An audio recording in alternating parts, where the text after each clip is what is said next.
जय श्री कृष्ण।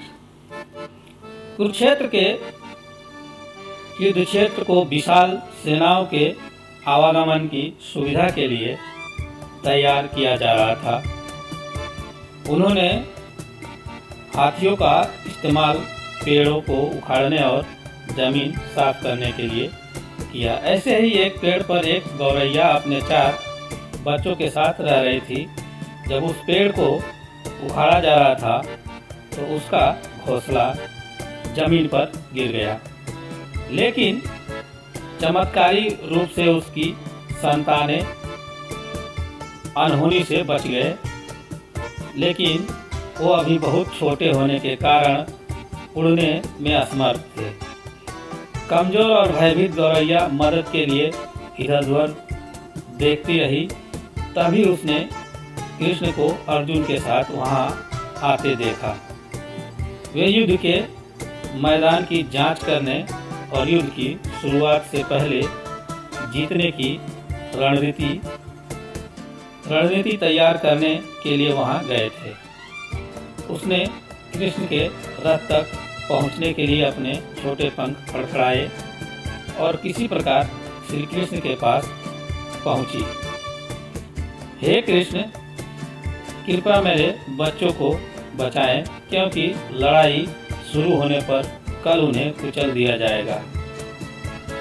सर्वव्यापी भगवान बोले, मैं तुम्हारी बात सुन रहा हूँ, लेकिन मैं प्रकृति के कानून में हस्तक्षेप नहीं कर सकता। गौरैया ने कहा, हे भगवान, मैं जानती हूँ कि आप मेरे उदार करता हैं। मैं अपने बच्चों के भाग्य को आपके हाथों में सौंपती हूँ। अब यह आपके ऊपर है कि आप उन्हें मारते हैं या उन्हें बचाते हैं। काल चक्र पर किसी का बस नहीं है। श्री कृष्ण ने एक साधारण व्यक्ति की तरह उससे बात की, जिसका आशय था कि वहाँ ऐसा कुछ भी नहीं था जिसके बारे में वो कुछ भी कर सकते थे।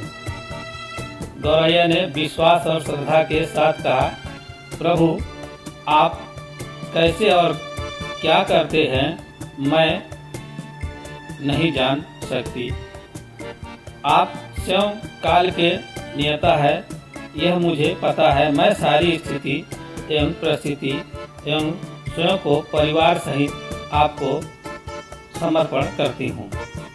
भगवान बोले, अपने घोंसले में 3 सप्ताह के लिए भोजन का संग्रह करो।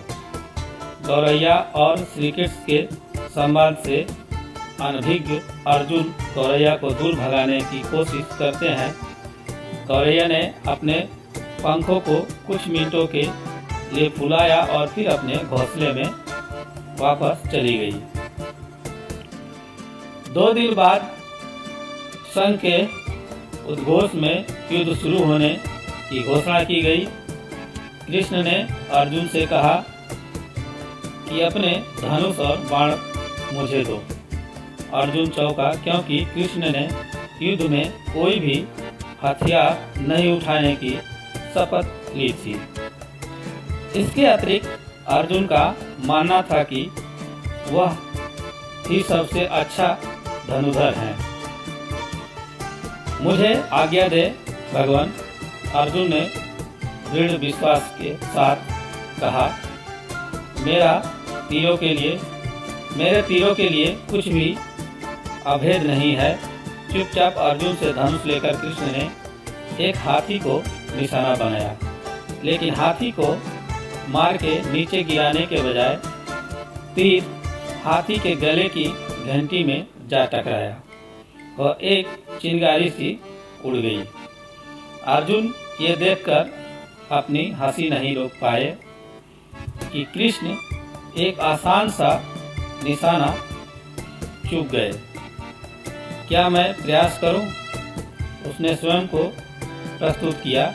उसकी प्रतिक्रिया को नजरअंदाज करते हुए कृष्ण ने उन्हें धनुष वापस दिया और कहा कि कोई और कार्रवाई आवश्यक नहीं है। लेकिन केशव, आपने हाथी को क्यों तीर मारा? अर्जुन ने पूछा। क्योंकि इस हाथी ने उस गौरैया के आश्रय उसके घोंसले को, जो कि एक पेड़ पर था, उसको गिरा दिया था। कौन सी गौरैया? अर्जुन ने पूछा। इसके अतिरिक्त हाथी तो अभी स्वस्थ और जीवित है, केवल घंटी टूटकर गिरी है। अर्जुन के सवालों को खारिज करते हुए कृष्ण ने उसे सन फूंकने का निर्देश दिया। युद्ध शुरू हुआ। अगले 18 दिनों में कई जानें चली गई। अंत में पांडवों की जीत हुई। एक बार फिर कृष्ण अर्जुन को अपने साथ सुदूर क्षेत्र में भ्रमण करने के लिए ले गए। कई सौ अभी भी वहाँ हैं जो उनके अंतिम संस्कार का इंतजार कर रहे हैं। जंग का मैदान गंभीर, अंगों और सिर बेजान सीढ़ियों और हाथियों से अटा पड़ा था। कृष्ण एक निश्चित स्थान पर रुके और एक घंटी, जो कि हाथी पर बांधी जाती थी, उसे देखकर विचार करने लगे।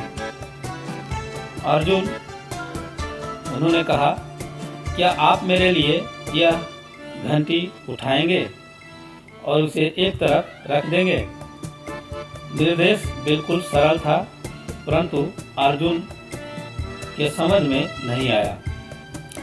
आखिरकार विशाल मैदान में, जहां बहुत सी अन्य चीजों को साफ करने की जरूरत थी, कृष्ण उसे धातु के एक टुकड़े को रास्ते से हटाने के लिए क्यों कहेंगे? उसने प्रश्नवाचक दृष्टि से उनकी ओर देखा।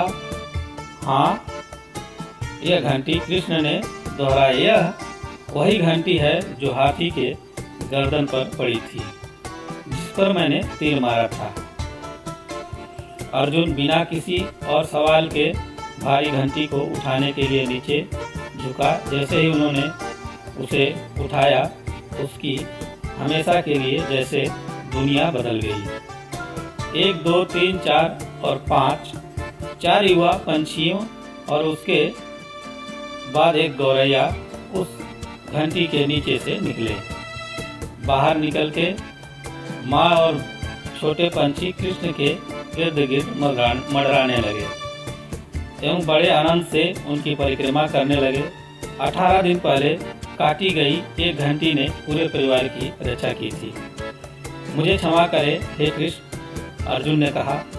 आपको मानव शरीर में देखकर और सामान्य मनुष्य की तरह व्यवहार करते हुए मैं भूल गया था कि आप वास्तव में कौन है। जय श्री कृष्ण, जय श्री कृष्ण, जय श्री कृष्ण।